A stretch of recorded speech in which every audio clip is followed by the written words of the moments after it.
Il Modica conferma le proprie ambizioni di primato dimostrandosi squadra organizzata e ben messa in campo da Bette. I rossoblù superano a domicilio un buon Roca Acquedolcese e si portano in testa al girone a punteggio pieno. La squadra ospite ci prova subito per 2 volte, al sesto con Prezzabile che sfiora di poco la traversa e un minuto dopo con Incatasciato che da pochi passi preferisce l'altruismo anziché la conclusione a rete. Il Roca Acquedolcese risponde al 23esimo con Carello che serve in area di tale, ma ci pensa Capitan Vindigni a fermare l'iniziativa dei locali. Poi però il Modica torna a spingere dopo le conclusioni di Savasta al 28esimo, destro murato da Sulmeister e un minuto dopo tiro sporcato in angolo da Caracò. I rossoblù la sbloccano alla mezz'ora di gioco quando Sulmeister tocca in area Prezzabile con il signor Abba che senza esitazione indica il dischetto del rigore e Savasta che dagli 11 metri spiazza Caserta spianando i suoi la strada verso la vittoria e firmando così la sua prima rete in campionato, la seconda stagionale dopo quella di Coppa.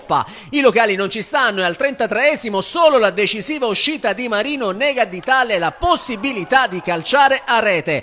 Nella ripresa sono ancora gli ospiti a rendersi minacciosi al 53esimo con Prezzabile che non arriva a deviare in porta l'invito di Savasta e poi con lo stesso Savasta che servito da Azzara viene chiuso in angolo da Caracò. Il Roca Acquedolcese è in partita e al minuto 58 il sinistro di Caroccio non trova lo specchio della porta. Bersaglio che al 60esimo centra invece il Modica con Diop che di testa anticipa tutti mettendo alle spalle di Caserta l'angolo di Azzara e firmando così il 2-0 per i suoi e il suo primo centro con la nuova maglia. Non ci sta la squadra di Palmeri che un minuto dopo risponde con Carello il cui destro è ben respinto da Marino. Al minuto 67 però il Modica chiude la gara quando il fischietto di Caltanissetta concede ai rossoblù il secondo penalty di giornata giudicando falloso l'intervento in aria di Saccà su Savasta con lo stesso centroavanti ex Siracusa che non sbaglia alla rete del 3-0 la sua doppietta personale che gli vale come terzo centro stagionale. Modica che potrebbe arrotondare ancora di più il punteggio ma solo 2 importanti parate di Caserta su Prezzabile all'80esimo